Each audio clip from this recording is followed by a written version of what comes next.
पिछली वीडियो में मैंने बनाया था कि अगर आप एसडीएम बनना चाहते हैं सच में, तो आपको कुछ चीज़ों का जवाब देना पड़ेगा। मैंने आपके सामने एक सिचुएशन रखी थी और उस सिचुएशन में मैंने आपसे जवाब मांगा था। लगभग 350 के करीबन लोगों ने जवाब दिया, 350 लोगों ने जवाब दिया। 24 घंटे के अंदर 10,000 से ज़्यादा लोगों ने उस वीडियो को देख लिया। 24 घंटे में 10,000 से ज़्यादा लोगों ने वीडियो को देखा, लेकिन कमेंट बॉक्स में कमेंट कितने लोगों ने किया? 350।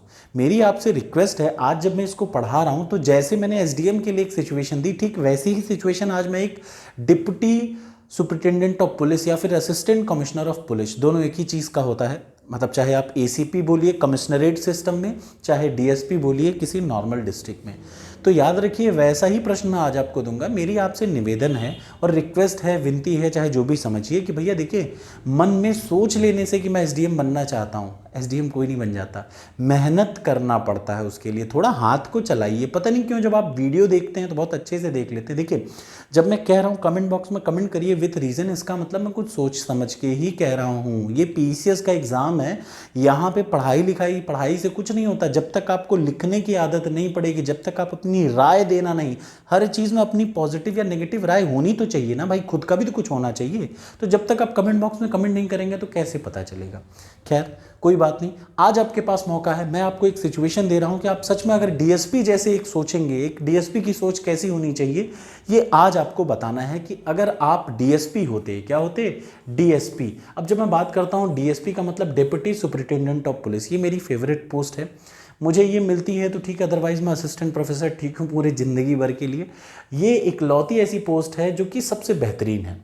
इसका दूसरा नाम, अगर ये नॉर्मल डिस्ट्रिक्ट होता है तो उसमें सदर में डीएसपी होता है, लेकिन अगर कोई कमिश्नरेट सिस्टम है, फॉर एग्जांपल लखनऊ, तो लखनऊ में क्या होगा? एसीपी होगा, असिस्टेंट कमिश्नर ऑफ पुलिस बोला जाएगा। जहां कमिश्नरेट सिस्टम है, गाजियाबाद में कमिश्नरेट सिस्टम है, देयर विल बी एसीपी। अगर इलाहाबाद में कमिश्नरेट सिस्टम है, एसीपी। अगर इलाहाबाद से बाहर कोई भदोही है या संत रविदास नगर जिसको बोलते हैं, तो वहाँ पे क्या होगा? डीएसपी। तो चलिए मैं आज आपको एक सिचुएशन दे रहा हूँ।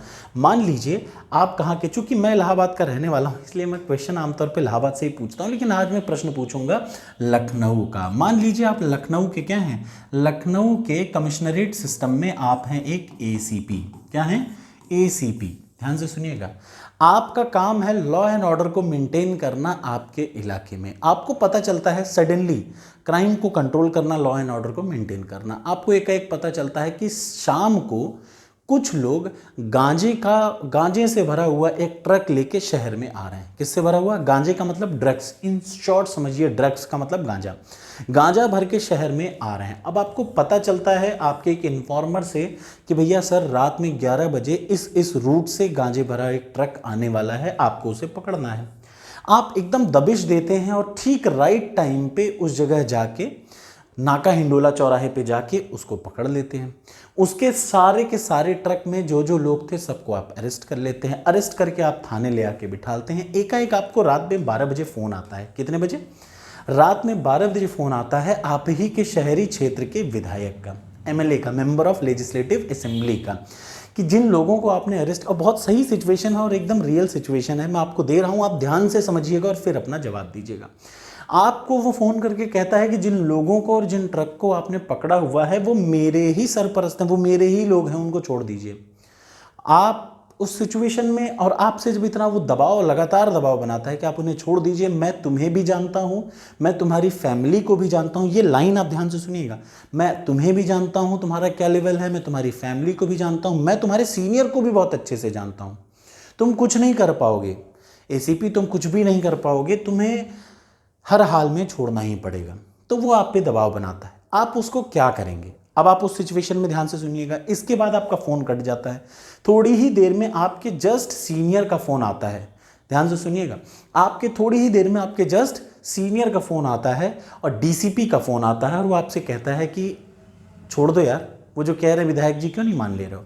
वो भी कहीं ना कहीं उनसे जुड़ा हुआ है, वो भी पॉलिटिकल अफेयर या पॉलिटिकल टच में है। वो आपसे भी रिक्वेस्ट और आप पे प्रेशर बना रहा है कि आप उन्हें छोड़ दें, अदरवाइज आपकी नौकरी खतरे में है, या आपको सस्पेंड कर दिया जाएगा, या आपको कहीं अलग डिस्ट्रिक्ट में ट्रांसफ़र कर दिया जाएगा। ठीक है, नौकरी खतरे का मतलब याद रखिए, ऐसी स्थिति में जब आप एसीपी हों तो आपकी नौकरी आमतौर पे खतरे में नहीं आती है, आप सस्पेंड होते हैं, आपका ट्रांसफ़र इधर उधर होता है। आप ऐसी सिचुएशन में करेंगे क्या? मैं आपको 4 ऑप्शन दे रहा हूँ, ध्यान से सुनिएगा, सोचिएगा और फिर कमेंट बॉक्स में कमेंट करके मुझे ज़रूर बताइएगा। एक और बात, इसके पिछले तक जो भी मैं ऑप्शन देता था उसमें एक ऑप्शन सबसे ज़्यादा बेहतरीन होता था, ठीक, और कुछ आंसर गलत भी होते थे। लेकिन आज के इस चारों ऑप्शन में कोई भी ऑप्शन देखिए, एक को छोड़ के, एक दो को छोड़ के कोई भी ऑप्शन गलत नहीं है। तो आपको उनमें से वो ऑप्शन चूज करना है जो सबसे बेस्ट है।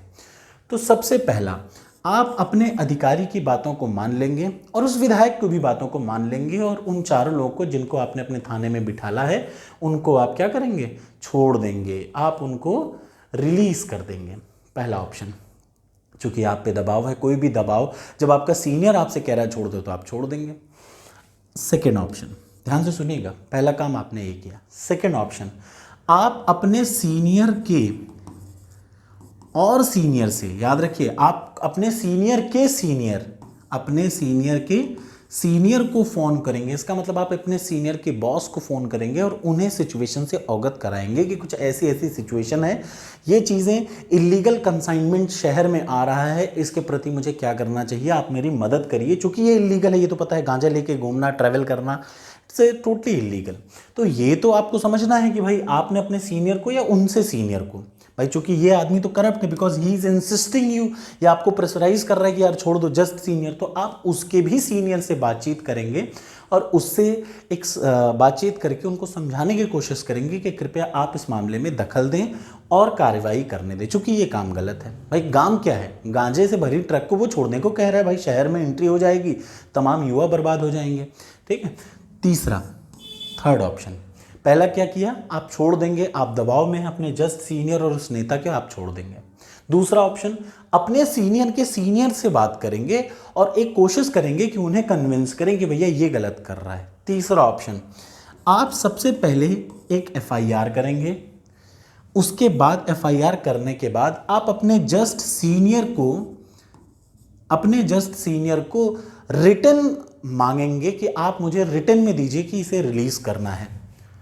सीनियर से आप ask him to give you in written, आपको वो रिटन में लिख के दे कि इन लोगों को छोड़ दिया जाए, तो आप उन्हें छोड़ेंगे। क्योंकि ये चीज आपने एफआईआर करने की आपने सोच ली, पहला काम एफआईआर करेंगे, दूसरा काम अपने सीनियर को तुरंत बताएंगे, अपने सीनियर से, उस सीनियर से जो कि आपसे कह रहा है कि भैया देखो खत्म कर दो, उससे कहेंगे कि रिटन में दे दो, मैं खत्म कर दूंगा। इससे ये भी निश्चित है कि भाई हो सकता है आपका रिलेशन खराब हो। और चौथा ऑप्शन, आप मीडिया को बताएंगे, और मीडिया से रिक्वेस्ट करेंगे कि आप मेरी हेल्प करेंगे। आप करेंगे क्या? ध्यान से सोच के बताइए। यहाँ पे अपनी बटन को पॉज कर दीजिए, वीडियो को रोक दीजिए और सोच के जवाब दीजिएगा कि ऐसी सिचुएशन या ऐसी स्थिति में आप करेंगे क्या। आप एक डीएसपी हैं या फिर आप एक एसीपी हैं। मैं बात कर रहा हूं लखनऊ की, जहां पे आप एक एसीपी हैं। उस लखनऊ शहर के नाका हिंडोला चौराहे पे रात में 11 बजे आपने एक ट्रक पकड़ी जो भरा हुआ था गांजे से। उस गांजे वाली ट्रक के सारे लोगों को उठा के आपने रख लिया, थाने पे बिठा लिया। तभी आपके पास फ़ोन आता है विधायक का कि भैया छोड़ दो, नहीं तो देख लेना, सही नहीं होगा। उसके जस्ट बाद आपके पास अपने ही सीनियर डीसीपी का फ़ोन आता है कि यार छोड़ दो, जो कह रहे हैं मान लो ना। ऐसी सिचुएशन में आप क्या करेंगे, ये एक बहुत ज़रूरी चीज़ है। सबसे पहला ऑप्शन, अब आपने यहाँ रोक के आपको कमेंट बॉक्स में कमेंट करना है। दूसरा आ जाइए, अब मैं आपको 1 बाय 1 बताता हूँ और फाइनल ऑप्शन पे आता हूँ जो सही है। सबसे पहला ऑप्शन, आप उसे रिलीज करेंगे क्योंकि आपको आपकी नौकरी प्यारी है और आपका सीनियर खुद कह रहा है कि भैया रिलीज कर दो, तो रिलीज कर देंगे। ये ऑप्शन तो बिल्कुल ही गलत है। याद रखिए, आपको यहाँ पे किसी भी सवाल का जवाब देने से पहले ये आप बताइए आप किस पोस्ट पे हैं। Assistant commissioner of police.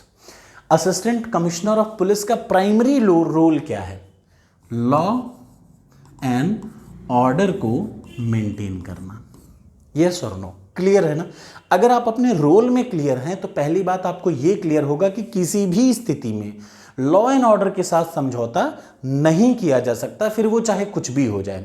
अब यहां पे आप मना तब कर सकते हैं जब आप एक फट्टू अधिकारी होंगे, ये सच है। और मेरी बात को विश्वास करिए, जितने लोग भी यूपी पीसीएस के थ्रू पीसीएस अधिकारी बनते हैं या डीएसपी बनते हैं, उनमें से अगर 50 लोग बने हैं तो उन 50 में से 3 ऐसे फट्टू होते हैं। 3 क्यों मैं बोल रहा हूँ, 3 क्यों, ऐसे मैं 10 बोल रहा हूँ जो विधायक के दबाव में या विधायक से पैसा लेके चीज़ों को छोड़ देते हैं। ये सच है। कोई भी सिस्टम 100% परफेक्ट नहीं है, तो हो सकता है मेरी बात किसी को बुरी लग रही हो, लेकिन ये सच है। क्या 50 अगर डीएसपी हैं किसी इलाके में, या 50 रिक्रूटमेंट हुए हैं डीएसपी की पोस्ट पे, तो उनमें से 3 से लेके 10 डीएसपी डर जाते हैं, उनमें साहस है ही नहीं। ये सच है, आप इसको बुरा मत मानिए। मैं बताऊं, ये सच होता है। जब मैं जिस क्लास में पढ़ाता हूं मैं उसकी एक एग्जांपल बताता हूं। मेरी क्लास में 60 बच्चे हैं, 3 बच्चे ऐसे हैं जो किसी भी स्थिति से नहीं डरते, डरते ही नहीं। उनके साथ चाहे जो कर दो, उन्हें जो करना है वो करेंगे। मैं अपने लाइव सिचुएशन आपको बता रहा हूँ। क्लास के 60 बच्चों में से 3 बच्चे ऐसे होते हैं जो किसी से नहीं डरते। वो डिजर्व करते हैं उस क्लास में आगे बढ़ के और पास आउट होने के बाद डीएसपी बनने के लिए। क्लास के 10 से 15 या आप कहें 60% बच्चे फट्टू होते हैं किसी भी क्लास में। क्यों?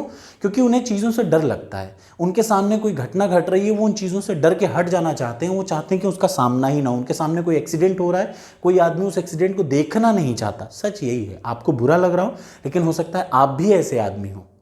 मैं ऐसा बिल्कुल नहीं हूँ, ये मुझे पता है। मेरे सामने घटना हो रही है, मैं तुरंत रिस्पॉन्ड करूंगा, फिर चाहे उसके रिएक्शन में जो हो जाए। ऐसा हर क्लास में, जैसे जिस क्लास में भी मैंने आज तक पढ़ा है, मैंने देखा कि 3 से 5 बच्चे ऐसे होते हैं जो एकदम निडर रहते हैं। अगर एक ऐसा आदमी होगा तो वो कभी भी पहला ऑप्शन चूज नहीं करेगा। अगर एक फट्टू आदमी होगा तो इसी पे डर के छोड़ ही देगा। क्या करेगा भाई, डर तो है ही ना। प्रैक्टिकल की भी बात करना चाहिए, लेकिन क्या पहला ऑप्शन सही है एथिकली? बिल्कुल नहीं सही है। क्यों? क्योंकि आपका काम ही है लॉ एंड ऑर्डर को मेंटेन करना। तो पहला ऑप्शन कहीं से कहीं तक सही नहीं माना जा सकता। अब आ जाइए दूसरे ऑप्शन पे।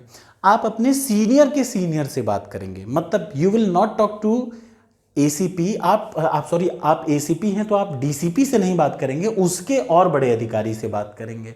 सीधे कमिश्नर ऑफ पुलिस से ही बात कर लेंगे कि सर ऐसी ऐसी सिचुएशन है, डीसीपी ऐसे ऐसे कर रहे हैं। लेकिन ये बताइए, उस स्थिति में क्या आप इस बात की गारंटी दे सकते हैं कि आप जो बातें कह रहे हों वो उन पे आपकी राजी भी हो जाए? मेरी बात ध्यान से सुनिएगा। अगर आप अपने सीनियर के सीनियर से ये बात कहते भी हैं और वो इस चीज़ पे आपकी बात का समर्थन भी कर रहा हो कि नहीं ठीक है तुम सही कह रहे हो, लेकिन अल्टीमेटली डिसीजन लेना किसको है, ये बात आप बताइए। आप ही को तो लेना है ना। जब डिसीजन आपको लेना है उस पॉइंट ऑफ टाइम पे कि ये लॉ एंड ऑर्डर की प्रॉब्लम है, ये क्राइम है, ये ड्रग लेके आ रहा है, ये क्राइम है, तो इस सिचुएशन में आपको अपने पे जिम्मेदारी लेनी पड़ेगी। मेरे ख्याल से दूसरा ऑप्शन भी बिल्कुल नहीं सही बैठता कि आप अपने सीनियर के सीनियर से बना रहे हैं। अल्टीमेटली अगर वो राजी भी हो गए तो भी अगर आप में हिम्मत नहीं है डिसीजन लेने की, तो you can never take a decision. So this decision will never be. ऐसा नहीं कि ये गलत डिसीजन है, याद रखिए इस डिसीजन को आप गलत ठहरा ही नहीं सकते। लेकिन सबसे बेस्ट डिसीजन हमें याद रखिएगा, जब हमें रिजल्ट देना होता है ना, तो हमें सबसे मेन प्रायोरिटी अपनी देखनी है, सबसे ज़्यादा ज़रूरी। तीसरा ऑप्शन, आप सबसे पहले एफआईआर करेंगे और उसके बाद क्या करेंगे, अपने सीनियर अधिकारी जो कि आप पे दबाव बना रहा है उससे बात करेंगे। यहाँ पे मैं आपको बताऊँ, पहले मैं चौथा ऑप्शन बता देता हूँ। अगर चीज़ों को आप मीडिया में डालेंगे, मीडिया का मतलब आपका एक ऐसा सोर्स जो कि आप मीडिया में बता देते हैं कि देखिए फला फला विधायक की इतनी ट्रक जो है ये पकड़ी गई और इस ट्रक में आप देखिए कि आप क्या कर सकते हैं, तो ये चीज़ें पब्लिक डोमेन में आ जाएंगी।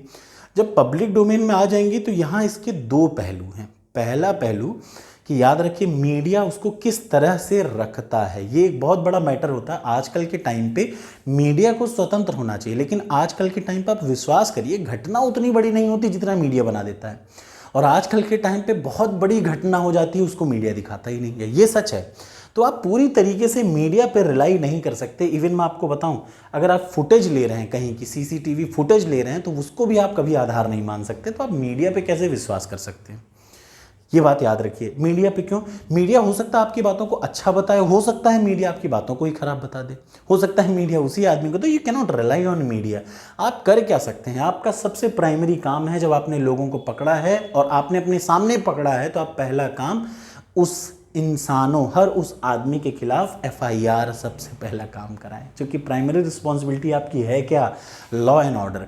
मैं बार बार कह रहा हूं, किसी भी ऑप्शन को फाइनल ऑप्ट करने से पहले आपको अपनी पोजीशन याद रखनी है कि आप एक ACP, assistant commissioner of police, जिसका मुख्य काम है जिले में लॉ एंड ऑर्डर को मेंटेन करना या उस कमिश्नरेट में लॉ एंड ऑर्डर को मेंटेन करना। तो सबसे पहला काम आप एफआईआर करेंगे, और जो भी आपसे ये दबाव बना रहा है कि ये चीज़ खत्म करो या ये केस या इन लोगों को छोड़ दो, उससे आप कहेंगे कि अब आप मुझे रिटन में दीजिए। क्यों?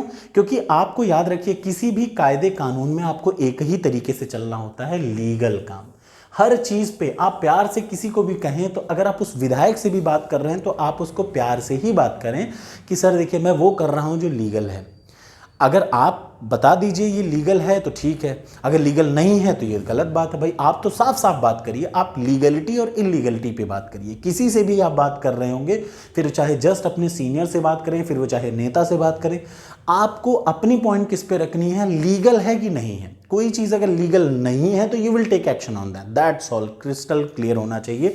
तो दूसरा FIR वाला ऑप्शन सबसे बेस्ट है। उसके जस्ट बाद आप ये जरूर काम करेंगे कि जो कभी अब आप पे दबाव बना रहा है तो लीगल नहीं है, इसलिए आप उससे मांग लीजिए कि सर मैं ये जान रहा हूँ, आप भी जान रहे हैं कि लीगल नहीं है, आप मुझे रिटर्न में दे दीजिए मेरे हिसाब से। और सबसे बेस्ट ऑप्शन इसका यही 3 है। कैसी लगी वीडियो ज़रूर बताइएगा, कृपया कमेंट बॉक्स में कमेंट ज़रूर करिएगा। बेकार हो जाता है आपका पूरा वीडियो देखना। कुछ लड़के सोचते हैं, देखिए मैंने आज तक का रिकॉर्ड है, आप पूरी वीडियो लगभग 600 वीडियो मेरी आज तक है, मैंने कभी किसी बंदे से ये नहीं कहा सब्सक्राइब करो, मैंने कभी किसी से ये नहीं कहा कि ज़बरदस्ती ये करो वो करो, कुछ नहीं कहा। लेकिन हाँ मैं ये ज़रूर बार बार कहता हूँ, कमेंट बॉक्स में कमेंट करिए। ये एग्ज़ाम ही ऐसा है, यहाँ लिख के ही लिखा जाता है भैया। मेंस एग्ज़ाम में जितना अच्छा आप लिखेंगे उतना अच्छा आप लिख सकते हैं, ये बात याद रखिएगा। तो thank you so much, hope you like the video, thank you.